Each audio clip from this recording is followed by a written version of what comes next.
Halo Sobat Neo, apa kabar? Jumpa lagi bersama saya Ki Anom di Neo Channel.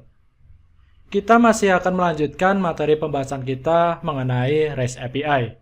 Pada pertemuan sebelumnya, kita telah berhasil membuat suatu fungsi API yang kita gunakan untuk mengubah data yang telah kita simpan di dalam database.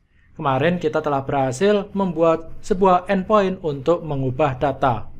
Nah, materi pada video sesi kali ini kita akan coba membuat suatu endpoint atau fungsi API yang nanti akan kita gunakan untuk menghapus data. Nanti kita akan coba membuat fungsi hapus atau fungsi delete-nya itu ke dalam dua jenis. Yang pertama adalah hard delete, di mana nanti datanya itu akan benar-benar terhapus dari database. Nah, yang kedua adalah soft delete. Nah, soft delete ini nanti data itu terhapus dari sistem, tapi sebenarnya data itu masih ada di dalam database. Nanti kita akan mencoba membuat keduanya, yaitu hard delete dan juga soft delete. Silahkan teman-teman buka kembali untuk project C4 API-nya ke dalam VS Code. Nah, pada pertemuan sebelumnya kita telah berhasil membuat fungsi untuk mengubah data produk. Nah, untuk fungsi delete atau hapus data, nanti kita akan membuat ke dalam dua jenis, yaitu hard delete dan soft delete. Nah, untuk hard delete, nanti data yang telah dihapus akan benar-benar terhapus dari database. Sedangkan untuk soft delete, datanya masih ada di dalam database, tapi di dalam list data itu datanya sudah tidak ditampilkan. Nanti akan kita coba lihat perbedaannya. Oke, sekarang kita buat fungsi delete-nya. Kita lihat routing untuk delete-nya. Teman-teman buka terminal saja, tekan Ctrl backtick, lalu jalankan php spark routes. Enter. Nah, di sini untuk delete nanti kita akan menggunakan metode yang namanya delete. Untuk endpoint-nya sama. Nah, di sini nanti kita memasukkan parameter yaitu ID produk yang nanti akan kita hapus. Dan untuk fungsinya di dalam controller products nanti kita akan membuat fungsi delete, di mana untuk fungsi delete ini nanti ada parameter sebanyak satu parameter.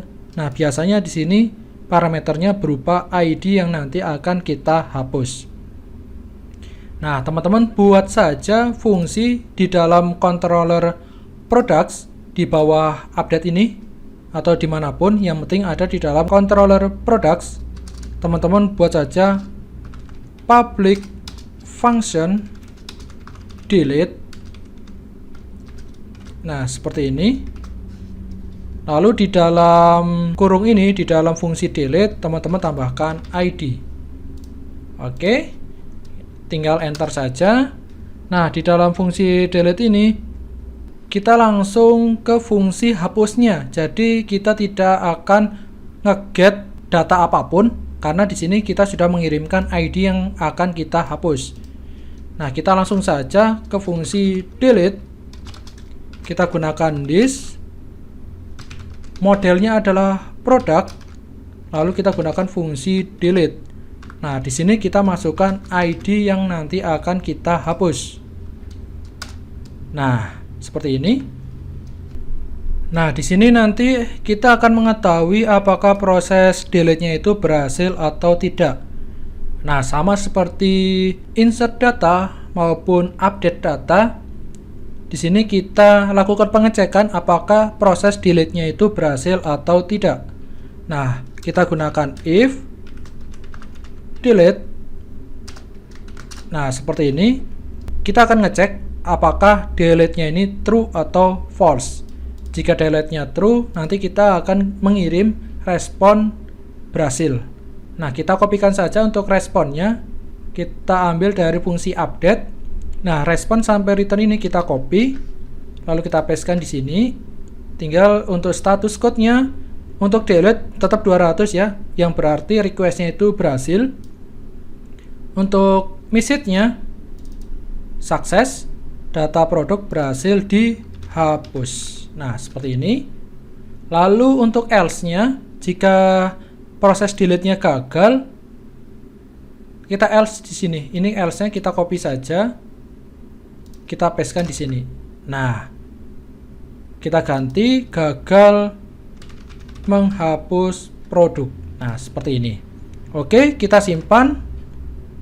Kita kembali ke Postman. Nah, untuk delete, kita nanti akan menggunakan metode yaitu delete. Nah, kita ubah metodenya menjadi delete. Untuk endpoint-nya sama, kita tetap menggunakan produk, lalu ID yang nanti akan kita hapus. Nanti kita akan menghapus ID yang terakhir saja ya. Di sini kita lihat di dalam tabel produk, nanti kita akan menghapus ID 9 yang celana training ini. Berarti ID yang akan kita hapus adalah ID 9. Nah, ini untuk listnya ini, untuk body-nya ini kita none saja, karena kita tidak mengirimkan data apapun ke dalam API. Nah, jadi kita none saja. Oke, nah sebelum kita send, kita jalankan untuk project-nya. Seperti biasa ya, kita ketikkan php spark serve, enter. Nah, project-nya sudah berhasil dijalankan. Nah, kita kembali ke Postman. Nah, sekarang kita tinggal send saja. Kita send. Nah, di sini status code-nya berhasil 200. Message-nya data produk berhasil dihapus. Nah, di sini status code-nya 200 oke. Yang berarti request-nya berhasil atau successful. Nah, sekarang teman-teman cek di dalam tabel produknya. Kita kembali ke database. Nah, ini kita refresh saja. Nah, di sini ID 9 sudah berhasil dihapus, sudah hilang ya. Nah, sekarang kita coba untuk hapus yang ID-nya 8. Nah, ini kita ganti ID 8. Oke, ini kita ganti ID 8. Kita send. Nah, data produk berhasil dihapus.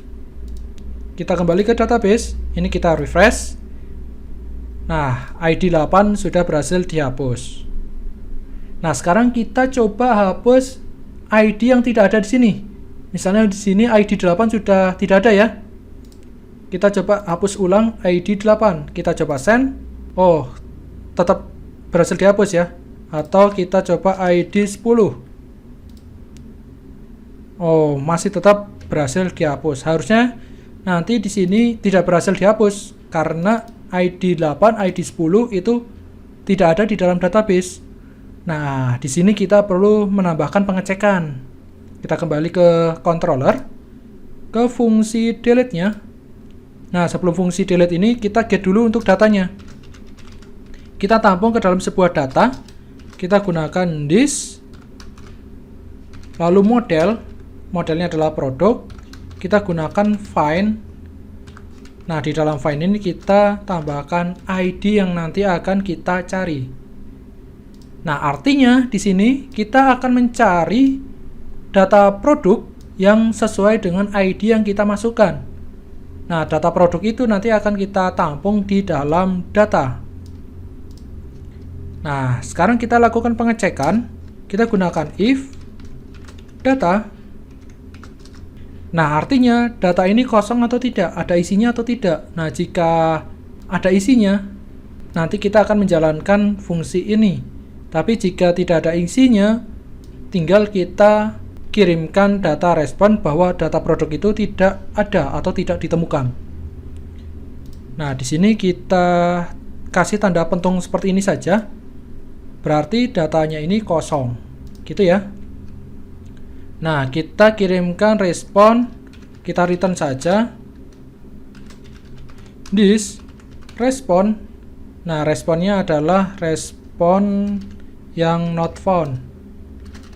Oh, bukan respon tapi file not found. Nah, file not found kita isikan data tidak ditemukan.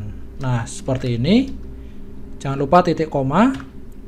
Nah, kita simpan. Oke, seperti ini ya. Kita coba untuk hapus ID yang tidak ada. Tadi 8 atau 10. Kita kembali ke Postman. Nah, kita coba ID 10 yang akan kita hapus. Kita coba send. Nah, di sini pesannya adalah data tidak ditemukan. Status code-nya 404 not found. Nah, ID-nya ada apa lagi? Kita coba hapus yang ID-nya 7 ya. Kita hapus yang ID-nya 7. Kita coba send. Nah, data produk berhasil dihapus. Kita kembali ke tabel produknya. Ini kita refresh. Nah, ID 7 berhasil dihapus. Nah, ini adalah yang namanya hard delete. Yang berarti ketika kita menghapus data, datanya itu benar-benar terhapus dari database. Nah, di sini sebelumnya kita memiliki ID 7, 8, dan 9. Nah, karena tadi kita hapus, sekarang datanya sudah hilang dari database. Nah, jika kita lihat di list, kita buat request baru saja ya. Nah, untuk linknya ini kita copy saja. Nah, kita cukup gunakan sampai endpoint produk. Untuk metodenya kita gunakan get. Kita coba send. Nah, di sini count-nya 6 ya.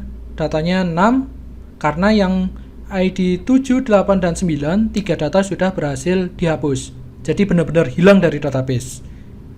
Nah, sekarang kita akan coba membuat bagaimana ketika kita menghapus data, datanya itu masih ada di dalam database, tapi di list ini datanya itu hilang atau tidak ditampilkan. Nah, itu yang namanya soft delete. Nah, sekarang kita akan coba membuat soft delete. Nah, sebelum kita membuat soft delete, ada beberapa hal yang perlu kita modifikasi. Yang pertama, kita akan melakukan modifikasi untuk modelnya terlebih dahulu. Nah, kita kembali ke project kita, ke VS Code. Kita ke produk model. Nah, di sini kita tambahkan protected use soft delete. Nah, untuk soft delete-nya kita true saja. Nah, seperti ini. Benar tidak ya untuk soft delete? Kita coba lihat di model. Ini kita klik kanan, go to definition atau tekan F12. Kita coba cari soft delete itu ada atau tidak. Kita search saja soft delete. Nah, use soft delete kurang S ya. Di modelnya kita gunakan S. Nah, kita true. Oke, ini kita simpan. Nah, untuk modelnya sudah kita modifikasi bahwa kita nanti akan menggunakan soft delete. Yang kedua, modifikasi yang kedua, kita modifikasi untuk tabel produknya. Jadi di dalam tabel produk ini kita tambahkan timestamp-nya. Nah, kita klik kanan saja untuk tabel produk, lalu pilih yang alter table. Nah, di sini kita tambahkan timestamp. Yang pertama adalah created add, tipe datanya adalah datetime. Untuk defaultnya current timestamp.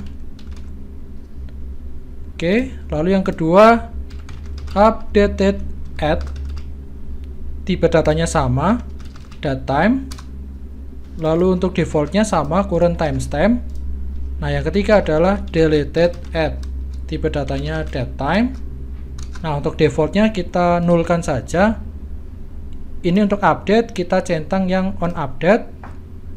Untuk not nullnya, ini dua-duanya yang created add dan updated add kita tambahkan. Kita centang not null. Oke, seperti ini. Jadi kita tambahkan 3 timestamp, created add, updated add, dan deleted add. Oke, kita simpan. Oke, ini kita close saja. Tabel produknya kita refresh. Nah, sekarang sudah ada 3 kolom tambahan, yaitu created add, updated add, dan deleted add. Oke, seperti ini. Nah, sekarang kita bisa menghapus produk yang 6 misalnya. Kita kembali ke Postman, kita hapus saja produk yang 6. Nah, kita gunakan yang ini ya, yang delete. Produk 6 kita hapus. Kita coba ya, kita send. Nah, data produk berhasil dihapus. Nah, sekarang kita lihat di dalam database. Ini kita refresh. Nah, di sini untuk produk ID-nya 6 masih ada ya di dalam database. Tapi di sini untuk deleted add-nya sudah terisi. Yang semula 0 sekarang sudah terisi. Yang menandakan bahwa produk yang ID-nya 6 kemeja flanel ini sudah dihapus. Nah, sekarang kita coba lihat di dalam list datanya. Kita kembali ke Postman. Kita ke request list. Nah, ini ya. Sebelumnya untuk yang ID-nya 6 masih ada ya. Ini kita send saja, kita send ulang. Nah, sekarang produknya ada 5. Nah, di sini yang 6 sudah tidak ada, yang kemeja flanel sudah tidak ada. Oke, nah ini yang namanya soft delete. Dari list, datanya sudah hilang. Tapi di dalam database, di dalam tabel produk, datanya itu masih ada. Nah, mungkin ada modifikasi sedikit untuk list datanya. Jika teman-teman lihat, untuk listnya sekarang ada tampil created add, updated add, dan deleted add. Bagaimana jika ini tidak ingin kita tampilkan? Kita modifikasi sedikit untuk listnya. Kembali ke VS Code, ke controller produk, kita ke index. Oke, kita modifikasi sedikit di list datanya ini. Nah, di sini setelah produk sebelum order by atau setelah order by nggak masalah. Kita enter saja ini. Nah, di atas ini kita tambahkan select. Nah, seperti ini. Nah, di sini kita ketikkan kolom yang akan kita tampilkan. Misalnya ID, nama produk, dan juga harga. Oke. Sudah, kita simpan. Lalu kita coba send ulang, kita kembali ke Postman, kita send ulang. Nah, sekarang yang tampil adalah ID, nama produk, dan juga harga. Nah, sekarang kita coba tampilkan yang ID-nya 5 saja. Send. Nah, di sini masih ada created add, updated add, dan juga deleted add. Nah, kita modifikasi juga untuk fungsi show-nya atau fungsi detailnya. Nah, fungsi show-nya atau fungsi detailnya ini kita kopikan saja ini ya. Ini kita copy, lalu kita tambahkan di sini. Sebelum find ya, yang jelas harus sebelum find. Oke, kita pastekan di sini. Oke, kita simpan. Lalu kita coba send ulang. Kita send. Nah, sudah tidak ada ya. Untuk data produknya yang ditampilkan hanya ID, nama produk, dan juga harga. Oke, sekarang kita sudah berhasil menyelesaikan fungsi delete, di mana untuk fungsi delete-nya kita telah berhasil membuat hard delete yang datanya itu benar-benar terhapus dari database. Yang kedua, kita sudah membuat fungsi soft delete, di mana untuk datanya masih ada di dalam database, tapi dari listnya sudah hilang dari database. Oke, begitu ya teman-teman. Semoga materi pada video sesi kali ini dapat dipahami oleh teman-teman dan semoga dapat bermanfaat untuk teman-teman. Nanti kita akan berjumpa kembali di tutorial mengenai REST API lainnya. Saya Ki Anom undur diri dan salam coding.